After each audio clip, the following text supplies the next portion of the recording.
যেখানে সীমান্ত তোমার সেখানে বসন্ত আমার।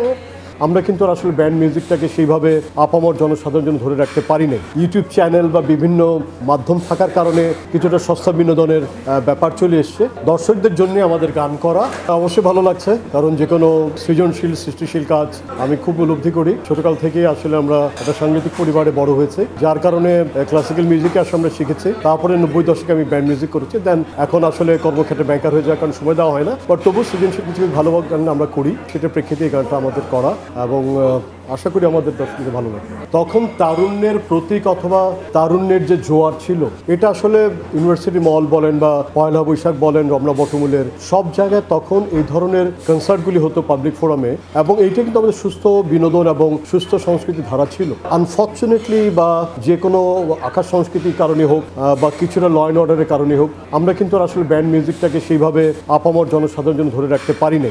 এক্সট্রিম মশার কয়েল প্ল্যান্ট ফাইবার দিয়ে তৈরি, তাই সহজে ভাঙে না, সুগন্ধিযুক্ত ও নিরবিচ্ছিন্নভাবে চলে। ডেঙ্গু, চিকুনগুনিয়া বাহি সহ যে কোনো মশার বিরুদ্ধে দেয় এক্সট্রিম সুরক্ষা। এটা আমাদের কিছুটা ব্যর্থতা, সাথে সাথে হয়তো সংশ্লিষ্ট কর্তৃপক্ষের কিছুটা ব্যর্থতা আছে, এবং মিউজিক আজকাল ধরেন আকাশ সংস্কৃতির কারণে কিছুটা একটু বাণিজ্যিক ধর্মে রয়ে গেছে, যার কারণে ধরেন ইউটিউব চ্যানেল বা বিভিন্ন মাধ্যম থাকার কারণে কিছুটা হলেও শ্রদ্ধার সাথে বলছি কিছুটা সস্তা বিনোদনের ব্যাপার চলে এসছে। বাট তবুও একদম যে ভালো গান হচ্ছে না তা না, অবশ্যই ভালো গান হচ্ছে, এবং আমাদেরই সেই প্রচেষ্টাতে আসলে এই গানটা করা, এবং আমাদের মতো যারা ভালো মিউজিশিয়ান আছেন বা ভালো সিঙ্গার আছেন তারা চেষ্টা করবেন ভালো গান কন্টিনিউ করতে।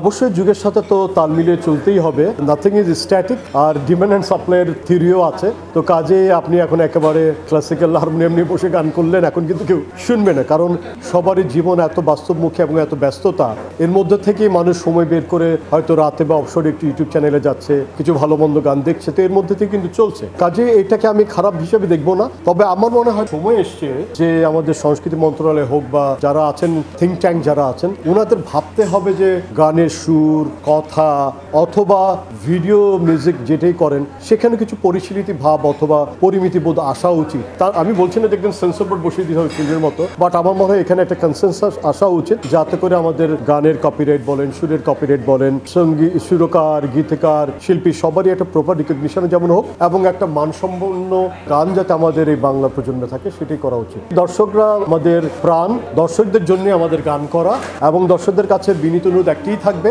যে ভালো গান শুনুন, সুস্থ থাকুন, বাংলা গান শুনুন, এবং অবশ্যই বাংলাদেশের গান শুনুন, দেশকে ভালোবাসুন। অবশ্যই বাইরের পাশ্চাত্য সঙ্গীত শুনবেন, আপনার মনোজগৎকে এনরিচ রাখবেন, কোনো সন্দেহ নাই, তবে সেইগুলোর থেকে ভালো যে অংশটুকু সেইটা নিয়ে আমরা যাতে আমাদের গান আমাদের সংস্কৃতিকে সমৃদ্ধ করতে পারি সেটা আমাদের চেষ্টা উচিত। তো কাজেই আপনারা আমাদের সাথে থাকবেন এবং ভালো গান শুনবেন। যেখানে সীমান্ত তোমার সেখানে বসন্ত আমার, ভালোবাসা হৃদয়ে নিয়ে আমি বাড়িবার আসি ফিরে, ডাকি তোমায় কাছে।